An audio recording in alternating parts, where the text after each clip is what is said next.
윤선을 타고 가는 데는 파도와 암초가 많아도 내 주님 선장이 되시면 염려와 걱정이 없겠네.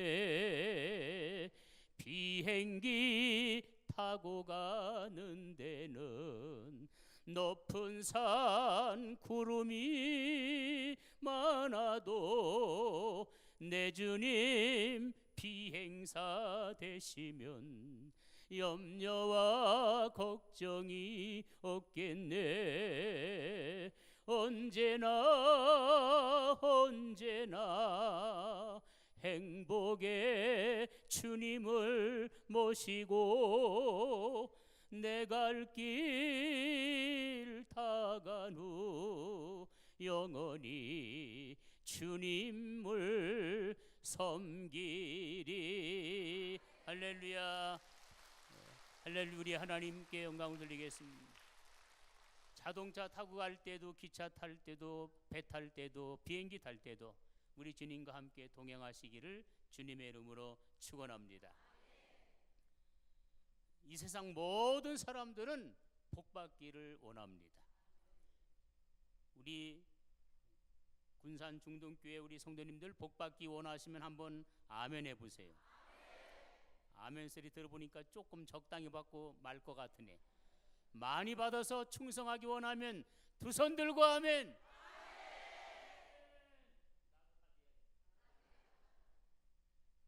근데 우리 한국 사람들은요 더 복받기를 원해요.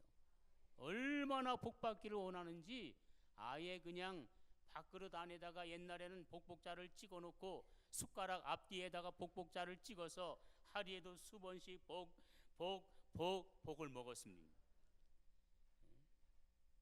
한복 보면 옷술에 보면 복복 찍어 놓고 상다리 내구퉁이에 복복자를 찍어 놓고 소문 만 복내 복 들어오라고 대문에다가 복을 붙여 놓고 복줄이 매달아 놓고 땅에 지신한테 복 달라고 빌고 산에 산신령한테 복 달라고 하고 하늘에 이제 북두칠성한테 복 달라고 빌고 바다에 용왕 귀신한테 복 달라고 빌고 이상한 고목나무에도 복 달라고 하고 바위덩어리한테도 복 달라고 하고 심지어 똥뚝 안에 있는 빗자루 귀신한테도 복을 주시옵소서. 그래.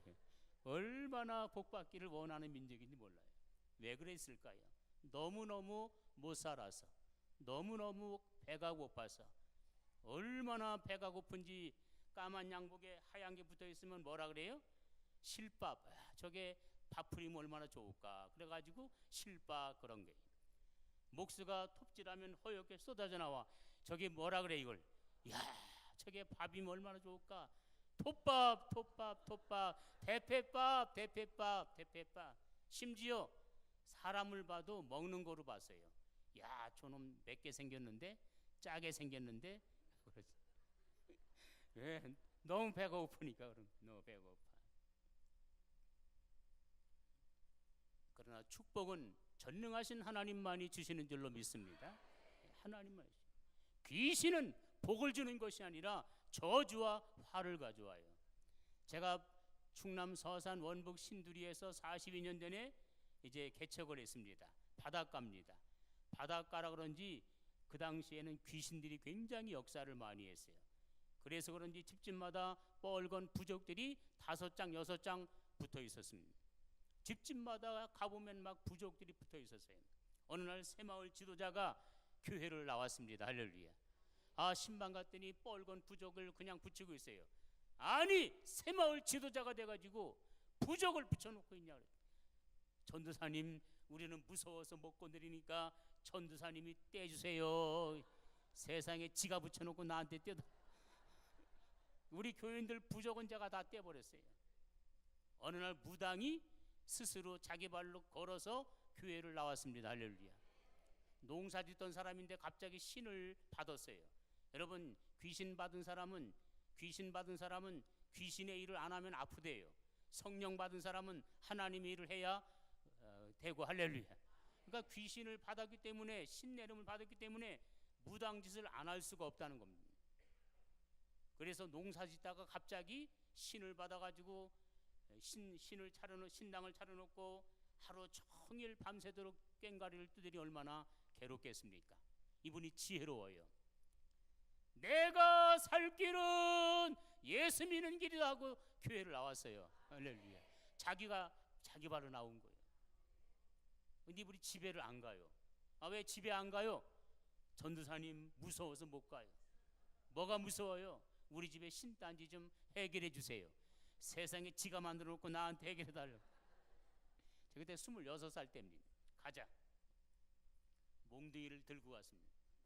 그 집 사랑방을 여는데 울긋불긋 신단지를 차려놨습니다. 얼마나 귀신이 쏟아져 나오는지 머리가 막 쭈삣쭈삣 막 쓰더라. 들어가가지고 그냥 신단지 다 두들겨 부셨습니다. 할렐루야. 그리고 한 가지를 남겨놨어요. 가지고 왔습니다. 무당이 쓰던 북을 갖고 왔어요. 이건 우리 교회 가서 부흥회 때 써야 돼.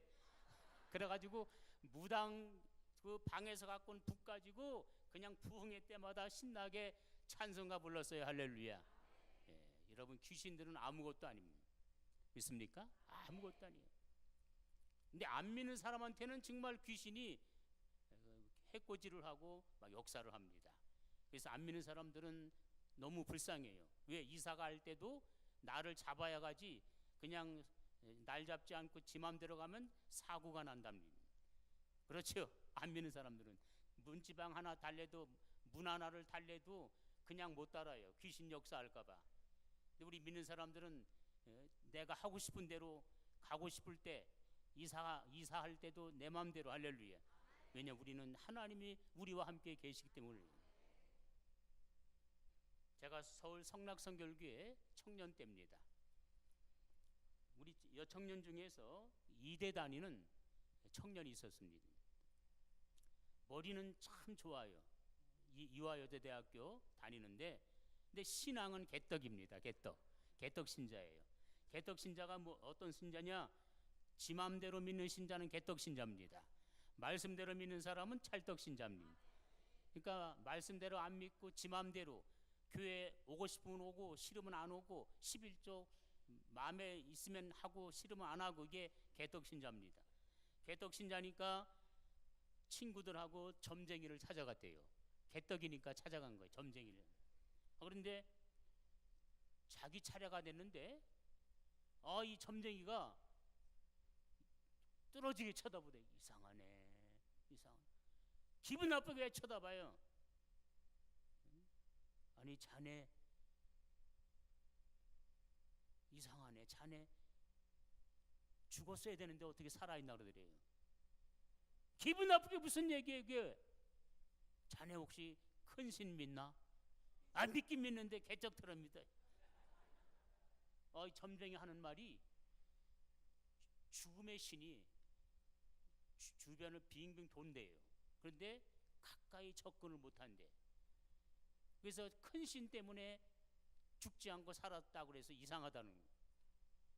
이 개떡이 은혜를 받았어요. 무당한테 은혜를 받았어요. 점쟁이한테. 하나님 아버지, 나는 개떡처럼 하나님 믿는데 하나님은 찰떡같이 사랑해 주시니 감사합니다. 그때부터 신앙생활을 아주 얼마나 열심히 잘하는지 몰라요. 아멘. 점쟁이들도 쓸만한 것들이 가끔 있어요. 몇 년 전에 저희 교회 모녀가 교회를 나왔어요. 어떻게 나오셨습니까? 하고 상담을 하는데, 누가 전도했습니까? 아니요, 우리 딸하고 우리하고 그냥 나왔다고 하면서 얘기하는데,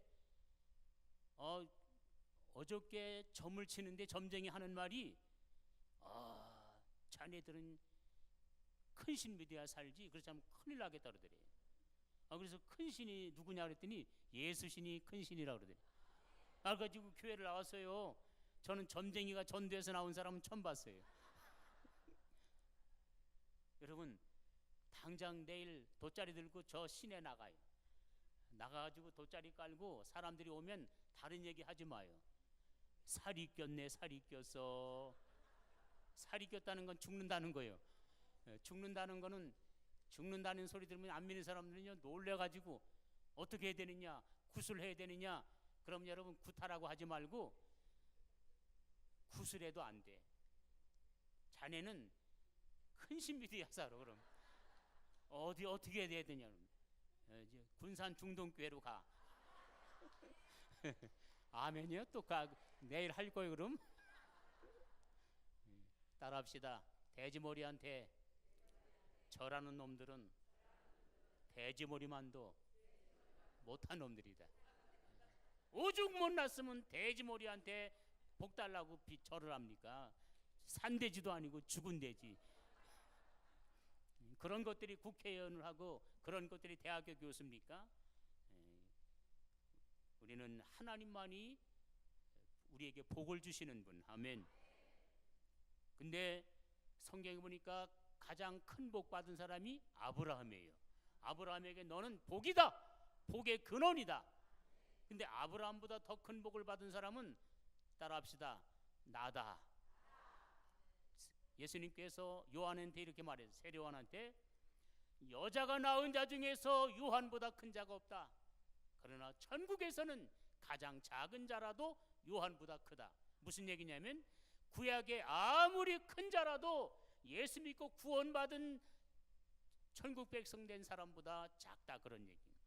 여러분과 나는 더 큰 복을 받은 줄로 믿습니다.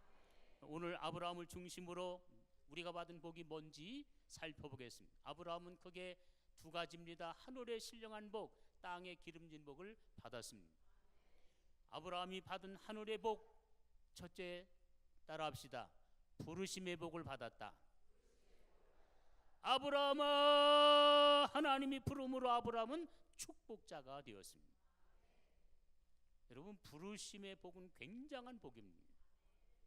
아하수에로 왕의 부인이 에스더입니다. 에스더한테 이제 사촌 오빠 모르드게가 편지를 썼습니다. 우리 유대민족이 하만의 계교로 죽게 생겼으니 네가 네 남편한테 가서 왕 앞에 나가서 이 민족을 살려달라고 해라 그랬어요. 에스더가 하는 말이, 삼촌 그런 말씀하지 마세요. 왕이 나를 부른 지 한 달이 지났지만 아직도 나를 찾지 않아요. 나 죽어요. 왕이 부르지 않는데 나가면 죽는다는 거예요. 그러자 모르드게가 다시 편지를 썼습니다. 네가 왕 후가 된 것이 이때를 위해서 하나님이 세운 줄 알지 못하느냐? 네가 이 백성을 살리지 아니하면 하나님은 다른 사람을 통해서 유대민족을 살리지만 너와 네 집은 화가 있을 것이다 그랬어요. 에스더가 그럼 삼촌 나를 위해서 3일 동안 금식해 주세요. 모든 유대인들로 금식하게 해주세요. 나도 3일 밤낮을 금식하고 죽으면 죽으리다 각오하고 왕께 나아가겠나이다. 우리 여집사님들, 권사님들 남편한테 나갈 때 3일 금식하고 나가요? 그냥 나가요? 그냥 나가요? 근데 에스더는요, 자기 남편한테 나가는데 3일 동안 금식하고도 죽을 각오하고 나갔어요. 왜냐? 왕과 왕후는 천지차이입니다. 만약 왕이 부르지 않았는데 나가면 쳐서 죽입니다. 시대가 그렇게 되는 건데, 다행히 하나님의 은혜로 에스더가 살아난 줄로 믿습니다. 여러분, 일국의 왕 앞에 나가는데도 왕이 불러줘야 나가요. 청와대에 가서 대통령 만나본 분 있습니까? 여기? 왜 안 갔어요? 바빠서? 안 불러줘서. 그렇지요, 안 불러줘서. 우리나라 같은 이 조그만 나라도 대통령을 만나려면 불러줘야 만날 수 있는 겁니다. 여러분, 여기가 어디입니까? 하나님의 궁전입니다. 하나님이 계신 궁전입니다. 우리는 장차 천국 궁전에 가게 될 거예요. 여러분이 어떻게 여러분 이 자리에 나왔습니까? 어떻게 만왕의 왕이신 전능하신 하나님 앞에, 하나님의 보좌 앞에 여러분이 나왔습니까? 여러분이 잘나서가 아닙니다. 하나님께서 불러주셔서 날 불러주시니 고마워하라. 아멘. 하나님이 우리를 불러서 하나님 앞에 나올 수 있었지 우리 힘으로 나온 게 아닙니다. 여러분, 이 부르심의 복은 굉장한 거예요. 구약에 보세요. 한 사람도 자기가 원해서 선지자가 되지 않았습니다. 아브라함도 부르셨고, 엘리야도 부르셨고, 이사야도 부르셨고, 그리고 아모스도 부르셨고, 구약의 모든 선지자들 하나님이 부르셔서 하나님의 일꾼이 됐어요. 신약에 보세요. 베드로야, 예수님이 불러서 수제자가 되었습니다. 마태야, 나를 따라와라. 한 사람도 자기가 원해서 된 사람이 없습니다. 주님께서 원하는 자들을 택하여 부르사 제자를 삼았다. 아멘. 그래서 교회라고 하는 말은 에클레시아, 하나님이 불러서 모아놓은 공동체입니다. 여러분, 한 사람 한 사람을 하나님께서 부르셔서 하나님의 궁전으로 불러주신 줄로 믿습니다. 여러분, 부르심의 복은 굉장한 복이에요. 아브라함은 부르심을 받으면서 세 가지가 바뀝니다. 첫째, 따라합시다. 위치가 바뀌었다. 아브라함은 저주의 자리, 우상 숭배의 자리, 갈대아 우리에서 살았는데 이제 하나님이 부르면서 축복의 자리, 은혜의 자리, 가나안 땅의 주인공이 된 줄로 믿습니다. 우리가 예수 믿기 전에는 죽음의 자리에 섰지만 이제 우리는 은혜의 자리, 영생의 자리, 구원의 자리에 옮겨진 줄로 믿습니다. 위치가 바뀌었어요. 두 번째, 따라합시다. 신분이 바뀌었다. 아브라함이 예전에는 우상 만드는 아버지의 자녀였습니다. 귀신의 자녀였습니다. 이제는 하나님의 자녀가 됐습니다. 아멘. 우리가 예수 믿기 전에는 마귀의 자식이었습니다. 성경에 보니까 마귀의 자식이었다 그랬어요. 마귀의 자식이었는데 이제는 우리가 누구의 자녀예요? 하나님의 자녀. 요한복음 1장 12절 영접하는 자 곧 그 이름을 믿는 자들에게는 하나님의 자녀가 되는 권세를 주셨으니 이는 혈통으로나 육정으로나 사람의 뜻으로 하지 아니하고 하나님에게서 난 자들이니라. 우리는 하나님의 자녀로 신분이 바뀌었어요. 마귀의 자식이 변해서 하나님의 자녀로 된 줄로 믿습니다. 하나님의 자녀는 세 가지 특권이 있어요. 따라합시다. 무엇이든지 요구할 수 있는 특권이 있다. 우리 막내 아들하고 우리 장로님 아들하고 친구인데요, 그 장로님 아들이 우리 막내 아들 때문에 우리 집에 14년 동안을 놀러 왔어요. 근데 이상하대요. 14년 동안 우리 집에 왔는데도 불구하고 한 번도 목사님 1,000원만 주세요 안 하대요. 왜 그런 줄 아세요? 지혜비가 아니니까 그래요. 근데 우리 아들 삼형제는요, 유치원 때부터 아빠 100원 연달아 달라 그래요. 아빠 1,000원 중학교 가니까, 고등학교 가니까 아빠 10,000원, 대학교 가니까 아빠 10만원. 한 번 손 내밀면 10만원입니다. 책 3권만 사도 10만원 들어가요. 아빠 돈 없어. 아빠 사표내야지. 그렇죠? 정당한 요구를 들어줘야 할 책임이 있는 게 부모예요. 요한복음 14장 14절에 너희가 내 이름으로 무엇을 구하든지 내가 시행하리라. 하나님의 약속했습니다. 알렉산더 대왕이 스케일이 굉장히 큰 왕이었대요. 어느 날 신하가 한숨을 푹푹 쉽니다. 왜 그러냐? 폐하여 저는 엄청난 빚을 졌는데 이 빚을 갚아줄 수 있는 분은 이 세상에서 폐하 한 분밖에 없나이다. 걱정하지 말고 재무관한테 가서 타가 그랬어요.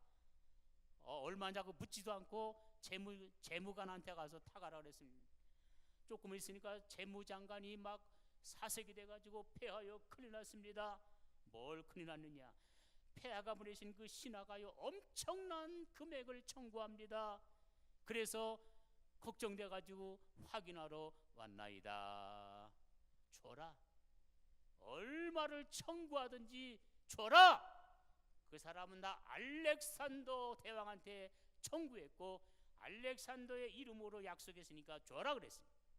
여러분, 예수님은 누굽니까? 하늘과 땅의 권세자이십니다. 만물의 주인이십니다. 그분께서 자기 명예를 걸었어요. 내 이름으로 무엇을 구하든지 내가 시행하리라. 아멘. 그러니까 여러분, 무엇이든지 구하면 무엇이든지 들어주시는 주님. 우리 아버지한테 우리는 특권이고 아버지는 책임입니다. 아멘. 따라합시다. 보호받을 특권이 있다. 자녀는 부모의 보호받을 특권이 있어요. 하나님 우리를 지켜줘야 할 의무가 있어요. 우리는 하나님의 보호받을 특권이 있습니다. 아멘. 걱정하지 마세요. 물 가운데로 지나갈 때 불이 너를 침몰지 못할 것이며 불 가운데로 지나갈 때 불이 너를 사르지 못하리라 약속하셨습니다. 아멘.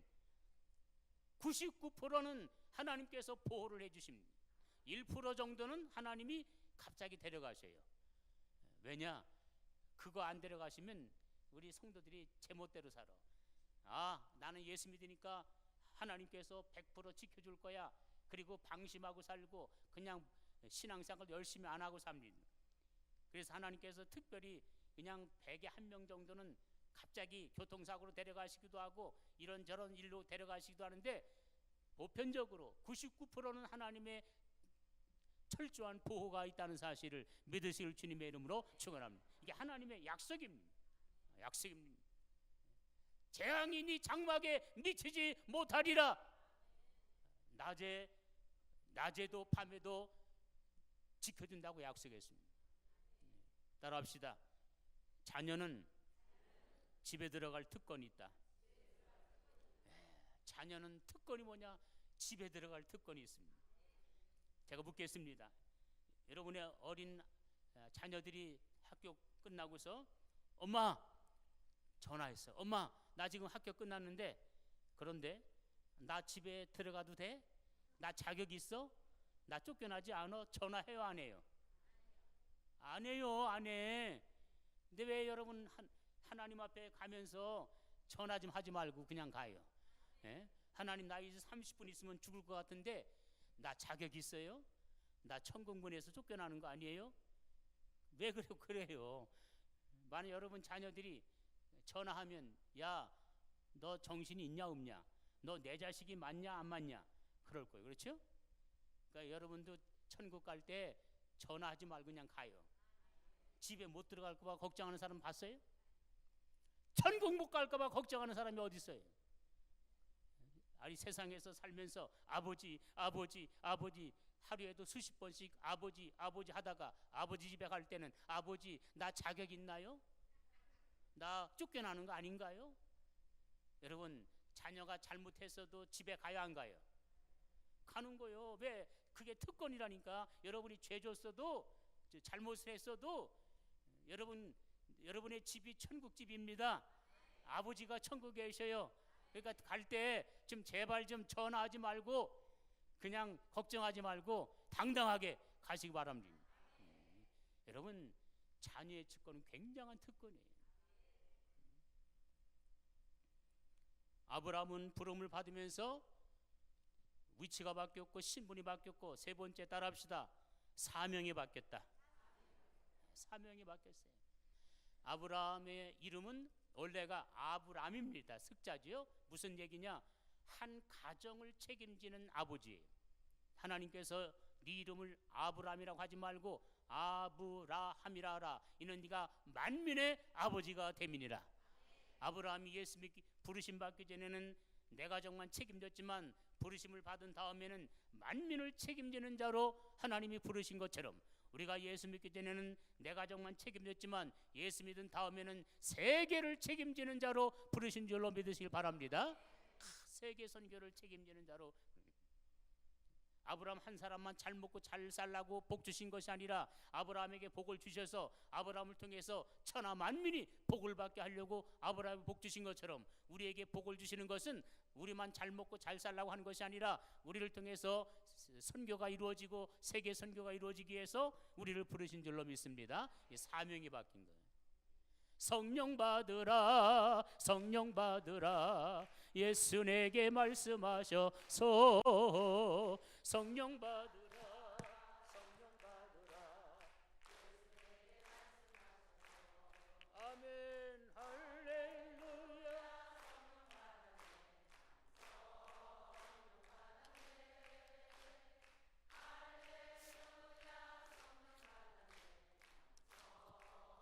축복받으라, 축복받으라, 축복받으라, 예수 내게 말씀하셔서 축복받으라, 축복받으라, 예수 내게 말씀하셔서 아멘, 할렐루야. 축복받았네, 나는 축복받았네. 할렐루야. 축복받았네, 나는 축복받았네.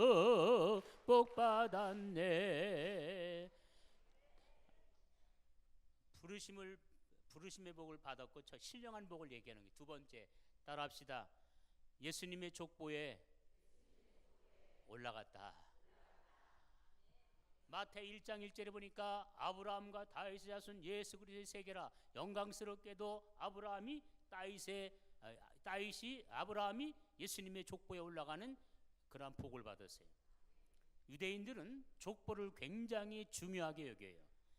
제사장으로 발탁이 되면 아론까지 족보가 연결돼야지, 아론에 가지 못하면 아론까지 족보가 쭉 연결되지 않으면 제사장을 못하는 거예요. 예수님을 소개할 때 마태복음에 계속 족보를 얘기하고 누가복음에 족보를 얘기하는 겁니다. 제가 묻겠습니다. 아브라함은 예수님의 족보에 올라갔어요. 그러면 예수님의 족보에 올라가는 것이 좋은가? 아니면 예수님과 결혼해서 예수님과 함께 같이 사는 게 더 좋은가? 어떤 게 더 좋겠어요? 예? 여러분, 아브라함은 족보에 올라가는 복을 받았지만 우리는 생명록에 이미 올라가 있고 예수님과 결혼해서 지금 동고동락하는 줄로 믿습니다. 요한복음 14장 16절 말씀 보니까 내가 아버지께 구하겠으니 그가 또 다른 보혜사를 너에게 주사 영원토록 너희와 함께 있게 하리니 그는 진리의 영이라. 그가 너희와 함께 거하시며 너희 속에 계시겠음이라. 아멘. 여러분, 성령님을 통해서 주님이 우리 안에 오신 거예요. 언제 오셨는 줄 아세요? 내가 기도할 때 아닙니다. 예수 그리스도를 영접할 때, 예수님 믿는 순간 우리 안에 주님이 들어오셔서 영원히 떠나지 아니하고 우리 속에 계시겠다고 약속하신 줄로 믿습니다.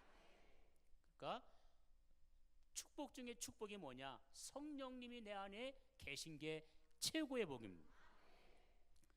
이성복 목사님이 이제 얼마나 유명하신 목사님이십니까? 여러분, 우리 성결교단에 이성복 목사님 하면 장로교, 감리교 하여튼 전 초교파적으로 이성복 목사님을 모르는 사람이 없어요. 제가 신영균 목사님하고 같이 활동했는데 신영균 목사님이 자랑해요. 나 이성복 목사님의 후계자야. 반지 봐, 이거 이성복 목사님이 줬어. 하여튼 한국의 최고의 부흥사들이 이성복 목사님의 후계자라고 그렇게 자랑한다니까요. 얼마나 우리 성결교회 놀라운 부흥사인지 몰라요. 할렐루야. 근데 이성복 목사님이 걸어갈 때 이렇게 걸어갔대. 이렇게. 아이 목사님 왜 그렇게 걸어요? 이렇게 걸어야지요. 아니야 나 지금 예수님하고 손잡고 가는 거야. 손잡고 그랬대. 그리고 옛날에 부흥회 가면 사택에서 식사 대접했잖아요. 주무시고 그러면 이렇게 밥상을 차려놓으면 밥그릇 하나 더 놓고 국그릇 하나 더 놓고 숟가락 젓가락 더 넣으라. 아, 목사님 손님 오셔요? 아, 예수님도 드셔야지. 이불 하나만 펴놓으면 하나 더 피라 그런대요. 왜? 예수님도 주무셔야지. 여러분, 이성복 목사님은 24시간 주님과 동행하는 삶을 살았어요. 최고의 인격자. 그분이 주님 우리 안에 계시는데 우리가 그 예수님을, 그 성령님을 모른 채 하고 살면 이거 죄입니다.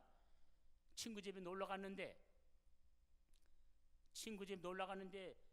지 할 일만 하고 거들떠보지 않으면 두 번 다시 가고 싶어요? 안 가고 싶어요? 안 가고 싶지요.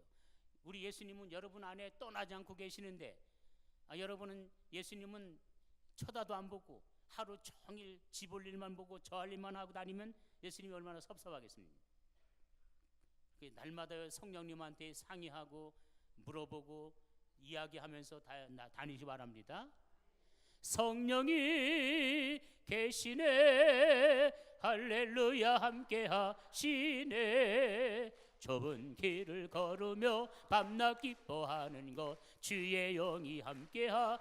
내가 매일 기쁘게 순례의 길 행감은 주의 발이 나를 안보함. 내가 이런 큰 복을 받는 참된 비결은 주의 영이 함께하며 성령이 계시네, 할렐루야, 함께하시네. 좁은 길을 걸으며 밤낮 기뻐하는 것 주의 영이 함께함이라. 아멘. 보혜사 성령님이 우리와 떠나지 아니하고 영원히 너희 속에 계시겠음이라 예수님이 약속했어요.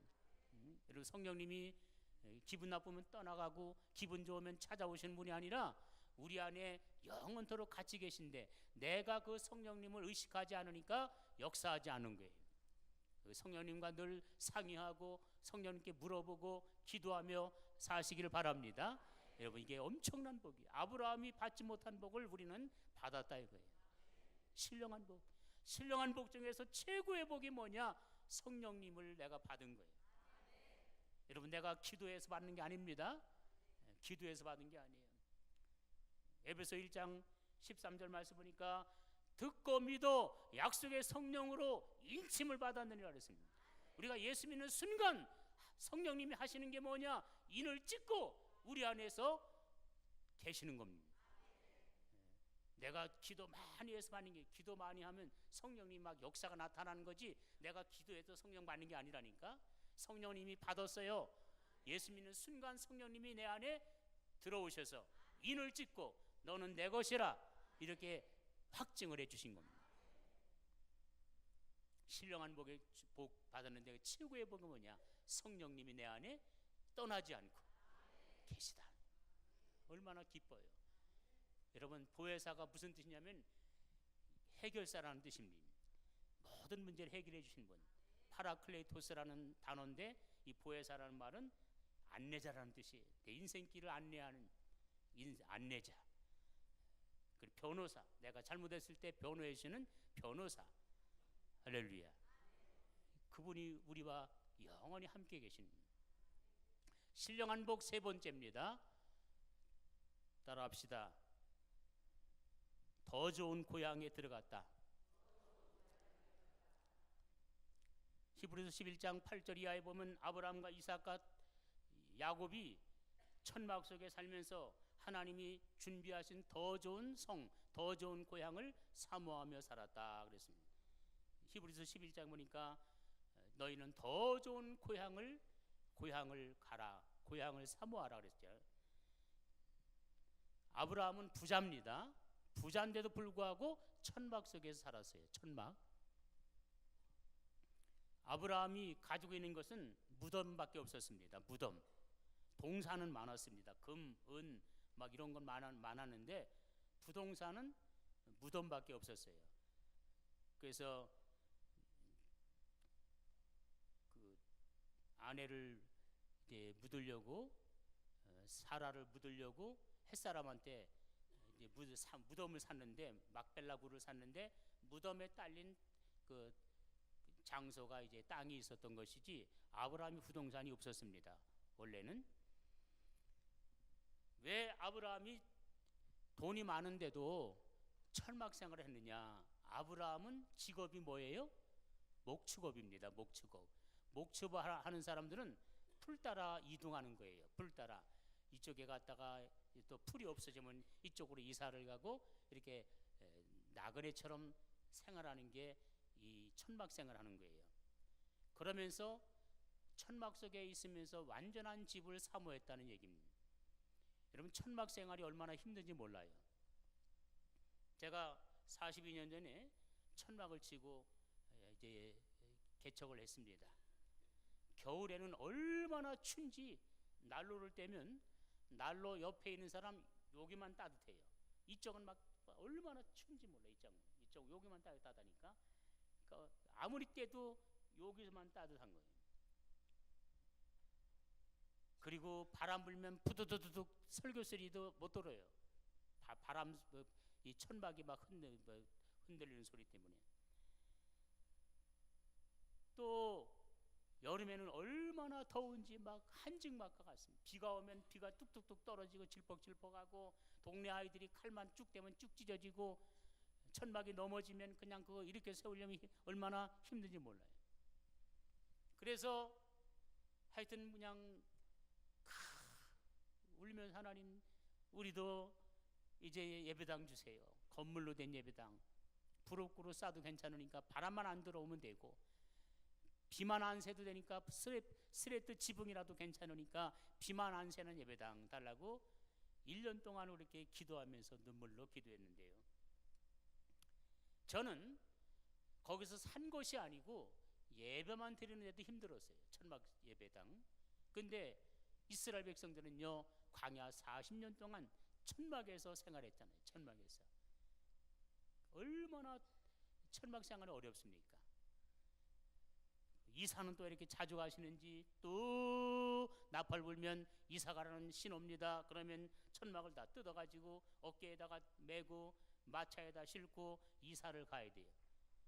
어떤 때는 뜨거운 대낮에 이사를 갈 때는 구름 기둥으로 태양빛을 가려주고, 어떤 때는 밤중 늦게 이제 이사를 가면 그때는 불 기둥으로 안내해 주시고, 어떤 때는 잠자리 들만 하면 이사 가라고 하면 이사를 가야 돼요. 이스라엘 백성들이 40년 동안 광야 생활하면서 천막 생활했는데 그 사람들이 보따리를 다 풀어놨을까요? 그냥 필요한 것만 풀어놨을까요? 그렇지요. 언제 이사 갈지 모르니까 항상 떠날 준비를 하면서 살았어요. 농사를 지었을까요? 안 지었을까요? 안 지었어요. 여러분, 이스라엘 민족들이 지나가는 여정 속에는 옥토도 있었습니다. 모압 지역 같은 데는 너무 옥토, 아주 아름다운 옥토지요. 이사 가는 날짜는 안 알려줬어요. 만약에 얘들아 여기서 한 2년 동안 머물렀다 간다 그러면요, 뭐 하는 줄 아십니까? 벽돌 쌓고 지붕 올리고. 왜? 2년 동안만이라도 편히 살아야 되니까. 근데 하나님께서 이사 가는 날짜를 안 알려준 이유가 뭐냐? 항상 떠날 준비를 해라. 만약 2년 동안 그 사람들이 농사를 짓고 집을 지면은 떠나갈 때 힘들어요, 어려워, 쉬워요? 힘들어요. 떠날 수가 없어요. 거기다가 하나님께서 너희의 목적지는 가나안 땅이다. 여기는 지나가는 과정이다. 나그네 길이다. 너희의 목적지는 가나안 땅이다. 여기에 멈추지 마라. 여기에 정을 두지 마라. 여기에 뿌리를 박지 마라고 그냥 40년 동안을 뺑뺑이를 돌린 거예요. 왜? 여기에 정착하지 못하게 하려고. 여러분, 우리가 이 세상은 지나가는 나그네 길이고 우리의 목적지는 영원한 천국입니다. 아멘. 여기에 천년 만년 살 것처럼 뿌리를 박으면 안 되는 거예요. 여기다가 막 그냥 재물을 쌓아두고 막 그러면 안 된다니까요. 여기다가 천년 살 것처럼 생각하고 그냥 여기다가 막 저금해놓고 땅 사놓고 하면 안 돼요. 안 된다니까. 떠나기가 힘들어요. 떠나기가 힘들어요. 정일랑 두지 말자, 미련일랑 두지 말자. 인생은 나그네 길 빈손으로 왔다가 빈손으로 가누나. 이게 복음성가 몇 장이죠? 몰라요? 내가 빈손으로 왔으니 빈손으로 가는 것이 마땅치 아니하냐. 주신 자도 여호와시니 가져가시는지도 자도 여호와시니라. 욥기서를 주제로 한 복음서 아니에요? 이 세상은 나그네 길, 나는 다만 나그네. 나의 집은 저 하늘 저 너머 있고 천사들은 하늘에서 나로라고 부르니 나는요 이 땅에 있을 마음 없어요. 이 세상 나의 집은 아니요. 우리 구주 머지않아 다시 오실 때 천사들은 하늘에서 나로라고 부르니 나는요 이 중에 있을 마음 없어요. 이게 복음성가구만. 이 세상은 어젯밤에 꿈과 같은 천막집, 그 기쁨은 저마다 물거품 같고 해 아래서 바람 잡는 것 같으니 나는요 주님만 섬기며 살래요. 여러분, 여기는 나그네 길입니다. 우리의 고향이 아닙니다. 여기는 지나가는 거기입니다. 임시 방편의 처소가 천막인 것처럼 임시 처소가 육체예요.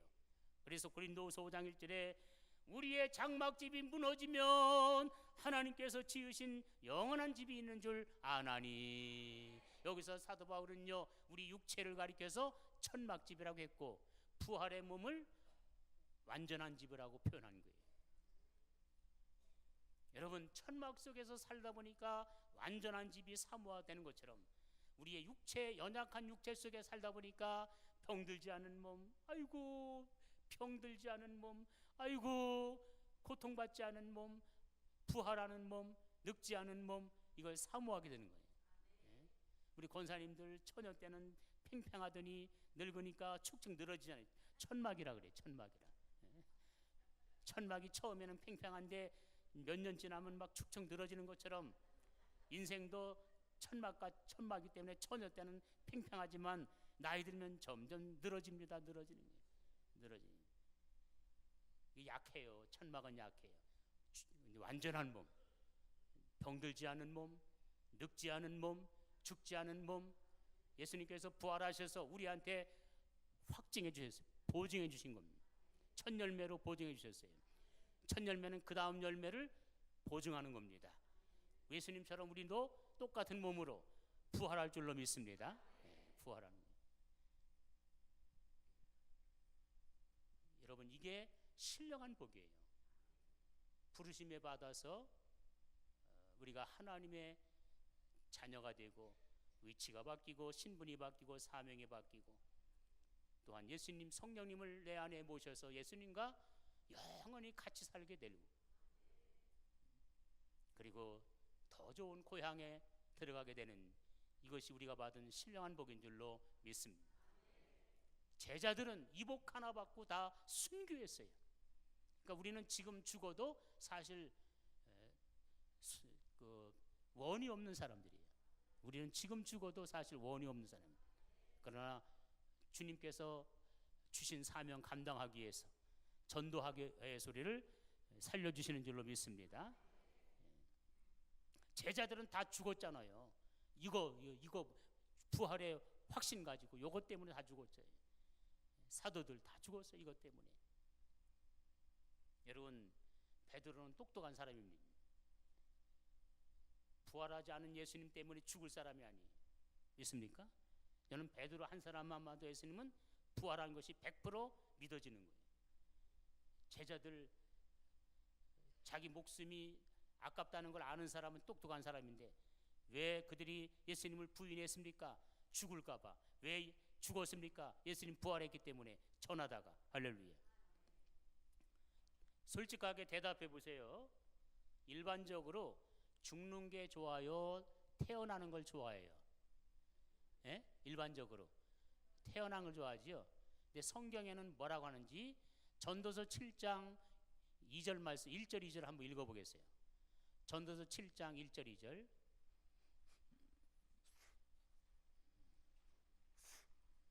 욥기 시편 잠언 전도서입니다. 시편 잠언 전도서. 전도서 7장 1절 2절 읽겠습니다. 시작.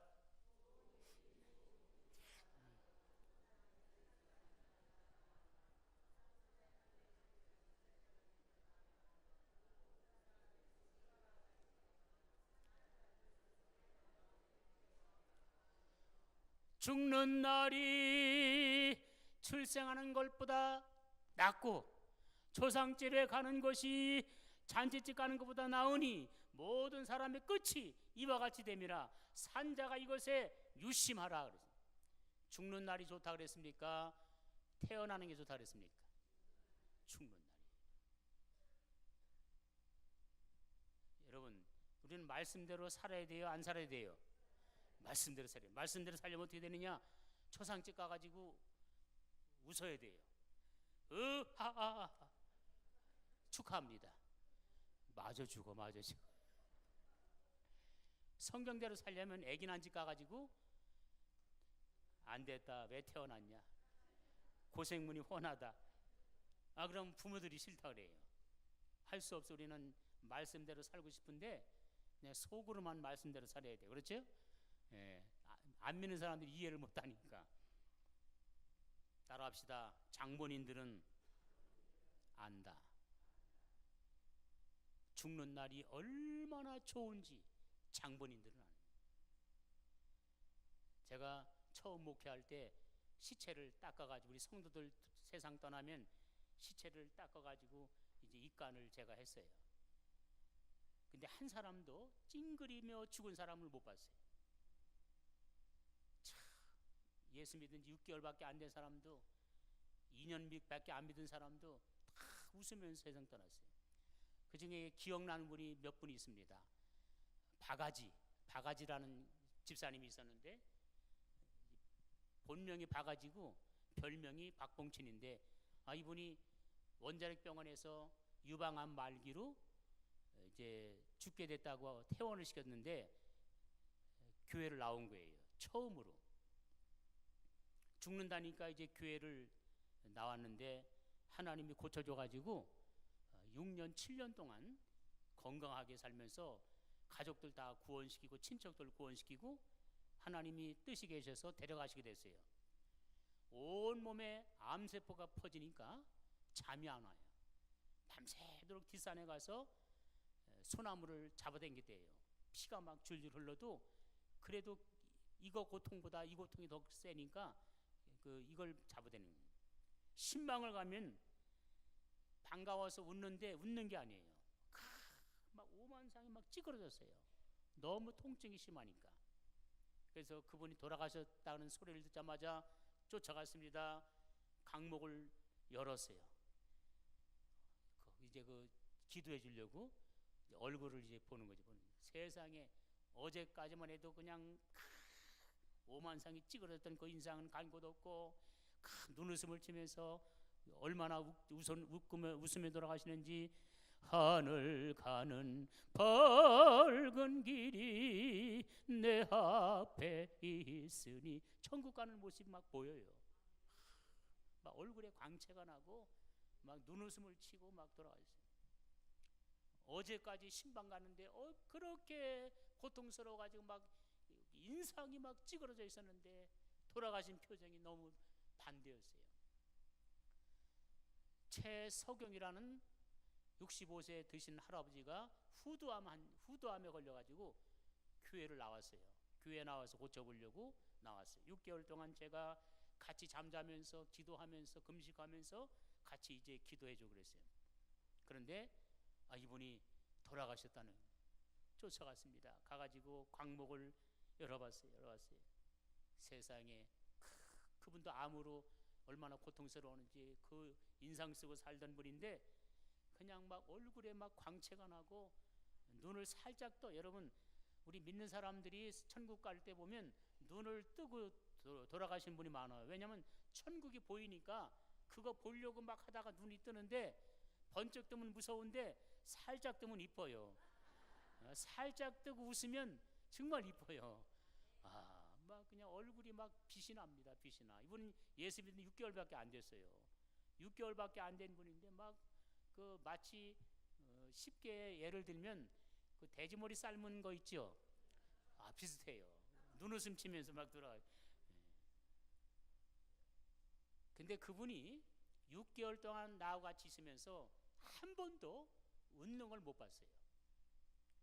물론 자기가 몸이 아파서 암병에 걸려서 그렇겠지만 알아보니까 그 집 내력이래.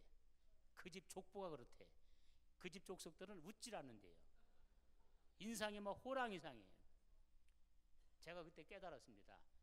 만약 그분이 살아서 자기 죽은 표정을 내려면, 웃는 표정을 내려면 1000번 연습해도 못해요. 참 얼마나 행복하게 돌아가시는 거예요. 최옥룡이라는 할머니가 70살 넘으신 할머니가 이제 교회를 나오셨어요.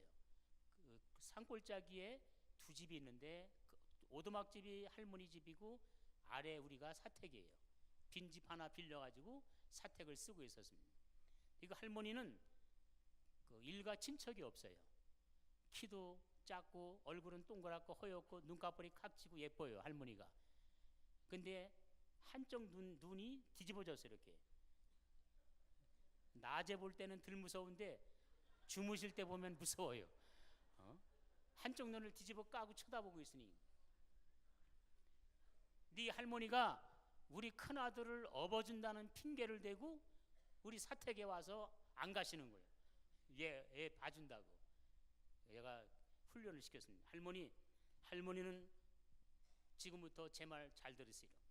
할머니는 교회 와서 다른 거 기도하지 말고 하나만 기도하라 그랬어요. 그러니까 뭐냐면 아버지 부르고 폭쇼 이렇게 기도하라 그랬어요. 이게 줄임말입니다. 아버지, 내가 병들어서 쓰러져서 그냥 오래 앓지 말고 그냥 쓰러지자마자 쏙 천국 가게 해주세요. 이거 줄임말이 폭쇼입니다. 이 할머니는요 얼마나 편한지 몰라요. 기도 제목이 하나라니까. 아버지 폭쇼, 아버지 폭쇼. 시조를 읊어요. 제가 그 할머니한테 왜 그 기도를 시켰냐, 이 할머니가 돌아가시면, 아니 할머니가 병들어서 눕게 되면 누가 책임져야 되느냐, 일가 친척이 없다니까요. 천상 제가 책임져야 돼. 그러니까 그 기도를 시켰어요. 제가 서울로 물건을 사러 왔는데 연락이 온 거예요. 최옥룡 할머니가 돌아가셨다네. 그래서 급하게 내려갔습니다. 오두막집에 시신을 뉘어놨대요. 궁금해요. 뒤집어 까지는 어떻게 됐습니까? 여러분, 살아있을 때도 무서운데 죽어서 뒤집어 까고 있으면 얼마나 무서워요. 그래서 오두막집에 가가지고 광목을 이렇게 열어봤어요. 세상에 뒤집어 까졌던 눈이 살포시 내려앉았는데 얼마나 얼굴이 빛이 나는지, 가뜩이나 예쁜 얼굴이, 하얀 얼굴이 마치 새색시처럼 그렇게 예쁘더라고요. 얼마나 예쁜지 몰라요. 어떻게 돌아가시냐 했더니 오후 4시경에 이제 빨래를 하고, 골짜기에서 빨래를 하고 다라에다 놓고 머리에다가 올려서 이렇게 올라가다가 폭곡거려져 가지고 6시에 천국 같아요. 기도한 대로 됐어요, 안 됐어요? 됐어요. 입학원서 낸 분들은 계속 이거 기도해야 됩니다. 입학원서 낸 분이 어떤 분이냐, 65세 이상 되면 입학원서 올라가는 자동으로 올라가요. 여러분이 원서 안 내도 그냥 하나님이 자동 접수해. 젊은 사람도 방심하면 안 됩니다. 요즘에 특차로 뽑아간대. 특차로 성가대가 필요해서 특차로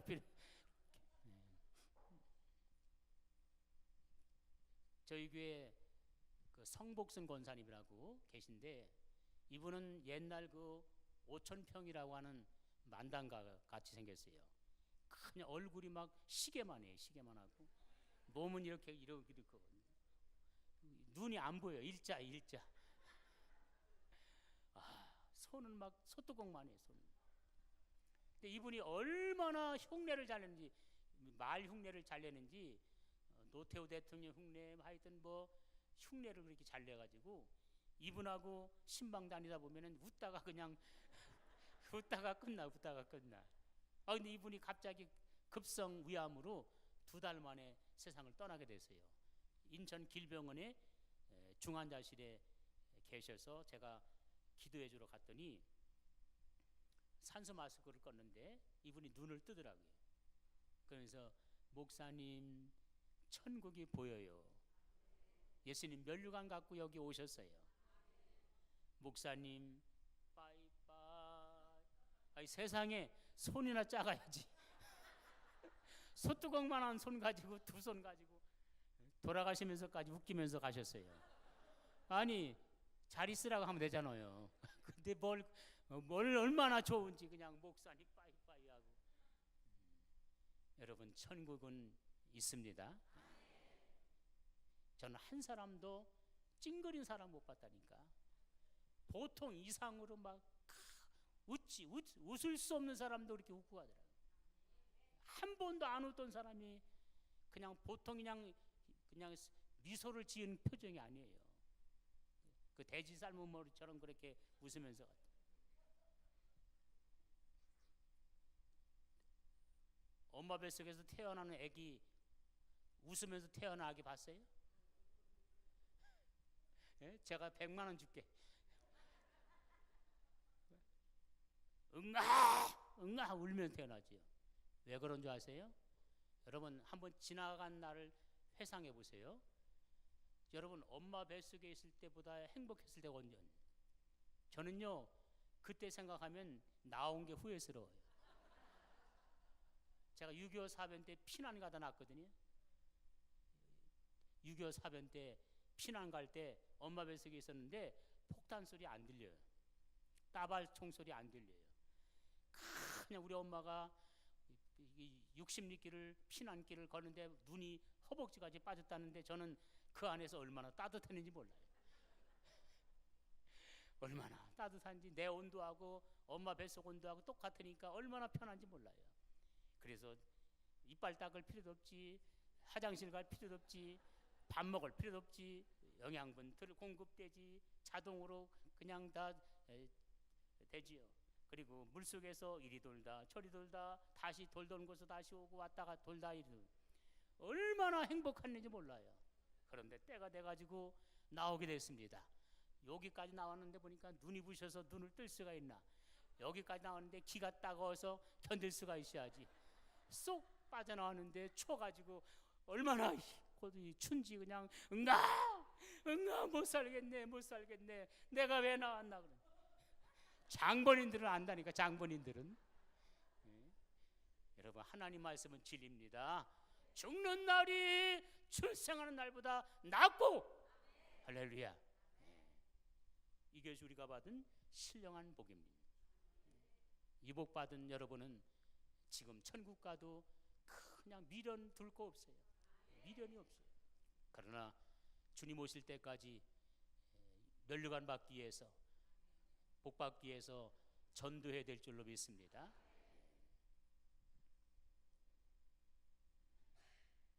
자, 이제 땅의 기름진 복, 아브라함이 받은 땅의 기름진 복. 아브라함이 엄청난 복을 받았어요. 우리가 이 세상에서 받는 땅의 복 중에 크게 세 가지입니다. 자녀의 복, 재물의 복, 건강의 복. 요 세 복에 다 들어가는 거예요.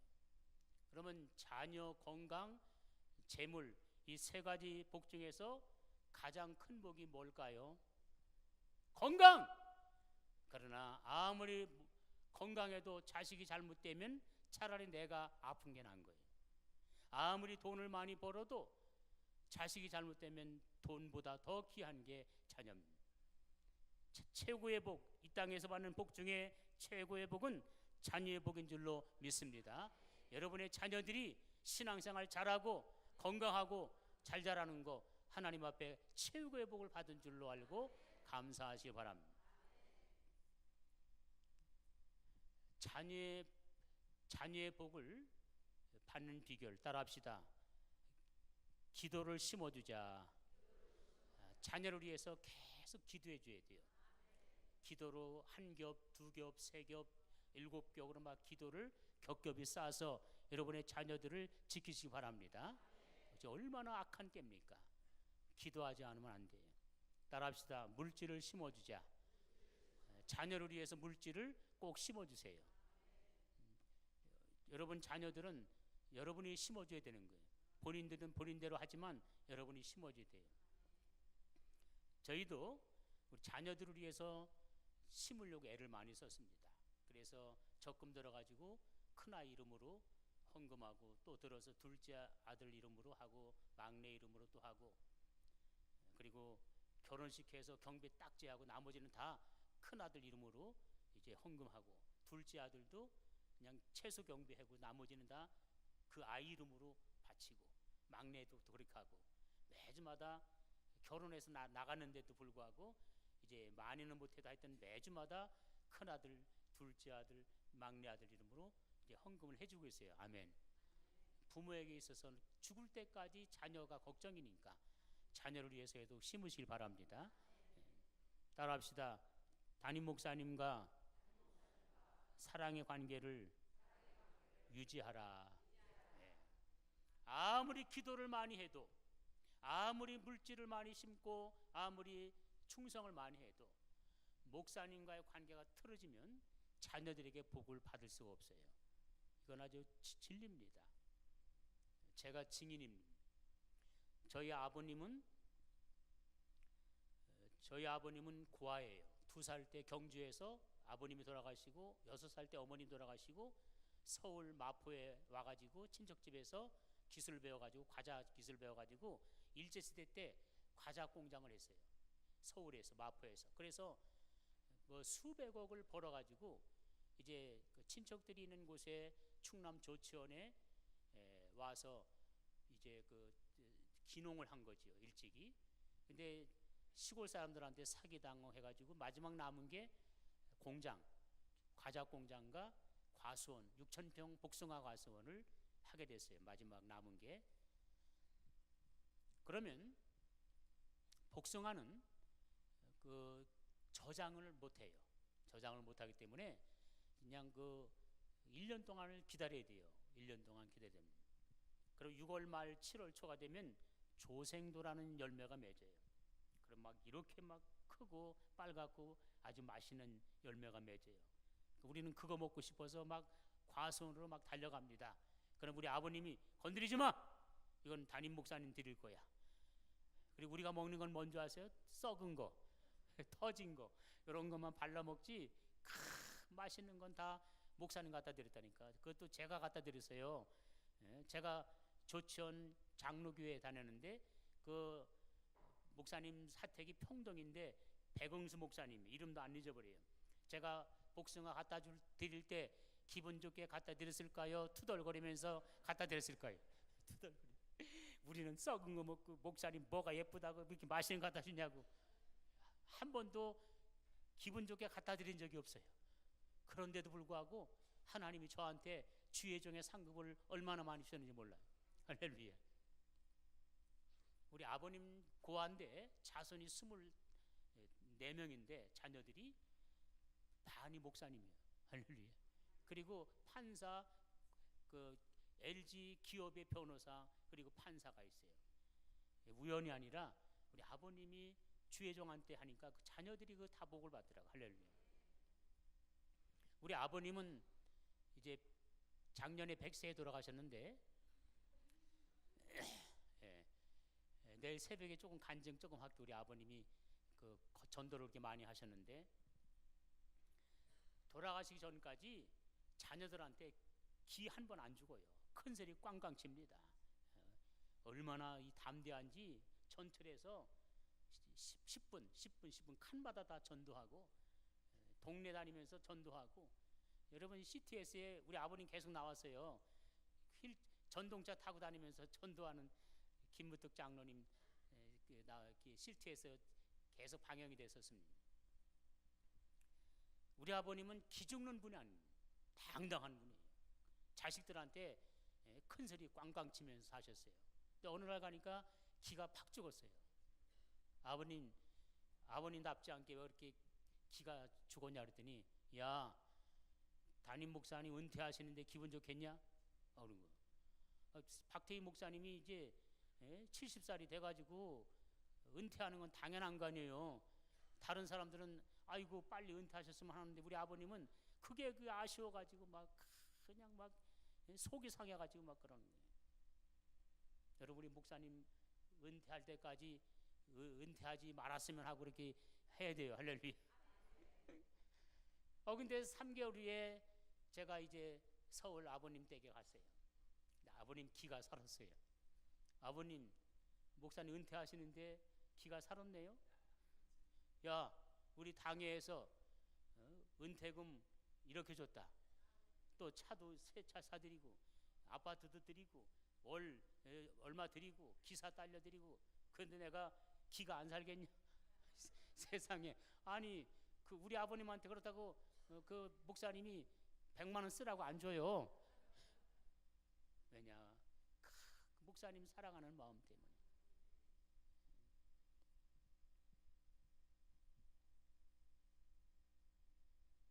그래서 자녀를 위해서 기도를 심고 물질을 심고 목사님을 사랑하면 자녀들이 잘 됩니다. 이건 뭐 100% 보장하는 거예요. 두 번째 재물의 복은 심어야 30배, 60배, 100배로 이렇게 열매를 맺습니다. 아멘. 그래서 물질의 축복은 반드시 심어야 돼요. 기도 많이 해도 이건 받지 못합니다. 이 원리가 그래요. 그래서 심어야 30배, 60배, 100배 이렇게 이제 재물의 복을 받는 거예요. 제가 신들이 교회 이제 부흥회를 갔어요. 제가 개척한 교회 이제 예배당을 건축하고 저를 초청해서 부흥회를 갔습니다. 제가 전도한 그 분들이 청년들이 3명이 장로를 이제 받게 됐어요. 근데 그 중에 한 장로님이 식사 대접하면서 우는 거예요. 목사님, 나는 조금 하나님 앞에 했는데 너무 큰 복을 받았어요. 그래서 김동선 장로님인데 신두리 성결교회 김동선 장로님입니다. 그래서 이제 그 간증을 들었더니 이분이 제가 중매해서 결혼시켰거든요. 그때 땅 한 평이 없었어요. 그런데 막 소작을 해가지고 대농을 그냥 뭐 백마지기 이렇게 기계로 막 농사를 져가지고 벌어가지고 그 동네에서 제일 좋은 땅 1000평을 사가지고 바친 거예요. 할렐루야. 제가 평상시에 이 땅 있으면 얼마나 좋겠냐 했는데 이 청년이 그걸 귀담아 듣고 그걸 산 거예요. 그리고 이제 그 성전을 예쁘게 졌어요. 2층으로 빨간 벽돌 2층으로 예배당을 잘 졌는데 이걸 칠 때 또 안수입사 3명 있는데 그 3천만 원, 3천만 원, 3천만 원 이렇게 이제 작정을 했대요. 근데 그 교회 그 안수입사는 다 했는데 헌금을 했는데 외부에서 펜션하러 온 그 집사 한 분이 안 하는 거예요. 바닷가에 그 펜션을 진 분인데 이분이 하는 말이 집사님들이 내 땅을 사주면 그 돈 가지고 헌금하겠다 그런 거예요. 백사장에 그 바닷가에 못 쓰는 땅 500평, 500평, 500평을 사라는 거예요. 1000만 원씩 주고 사라는 거예요. 그래서 이분들이 이 집사님들이 헌금하게 하려고 땅을 사준 거예요. 못 쓰는 땅을 1000만 원씩 500평을. 근데 그분은 3천만 원 땅 팔아가지고 다 써버리고 헌금도 안 했어. 근데 그 1000평이 그 바닷가가 해수욕장이 막 잘 되면서 올라가지고 평당 200만 원이 넘는 거예요. 그래가지고 10억이 넘는다는 거예요. 10억이. 목사님, 나는 조그만 거 하나 바쳤는데 10억이 넘는 그런 복을 받았어요. 사실 시골에서 10억이면 괜찮잖아요. 그렇죠? 괜찮잖아요. 여러분, 재물에 욕심 부리지 말고 너희가 나를 위해서 바치면 100배, 금세에 100배를 준다고 약속했습니다. 그 약속을 믿으시고 물질에 매여 살지 마시기 바랍니다. 땀 흘리고 애를 써 모아놓은 재물 안고 가나 지고 가나 헛수고로다.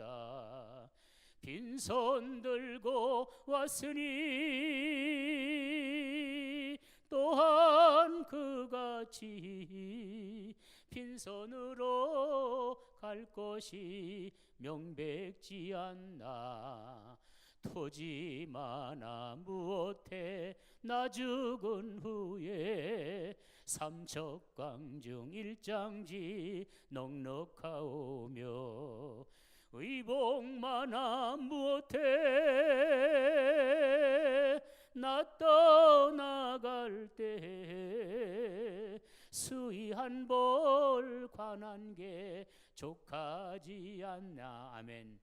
물질에 매여 살지 말고 하나님 앞에 이 땅에 살면서 어느 정도만 그 여유를 남겨놓고 하나님 앞에 드려서 이 땅에서도 복을 받고 하나님 나라에서 멸류관 받으시기 바랍니다. 끝으로 건강축복. 건강축복은 주일성수, 새벽기도, 부모님한테 효도하면 운동 안 해도 건강축복은 하나님이 보장해 주십니다. 그래서 주일을 사수하고 그리고 새벽기도 하시고 새벽에 일어나면 하나님이 건강 주십니다. 그리고 부모님께 효도하는 그러한 여러분 되셔서 이 땅에서 누리는 최고의 복, 자녀의 복, 재물의 복, 건강의 복도 누리시기를 주님의 이름으로 축원합니다. 따라합시다. 내 힘 가지고는 안 됩니다. 성령의 능력을 받아야 합니다. 아멘. 우리 다 같이 주여 삼창으로 주님 성령의 능력을 주셔서 우리가 받은 이 신령한 복을 받아사오니 이 복을 전하게 하옵소서. 열매 맺게 해 주시옵소서. 우리의 사명이 전도인데 전도의 사명 감당할 수 있게 능력 달라고 우리 주여 삼창으로 뜨겁게 부르짖어 기도합니다. 주여 주여 주여 할렐루야.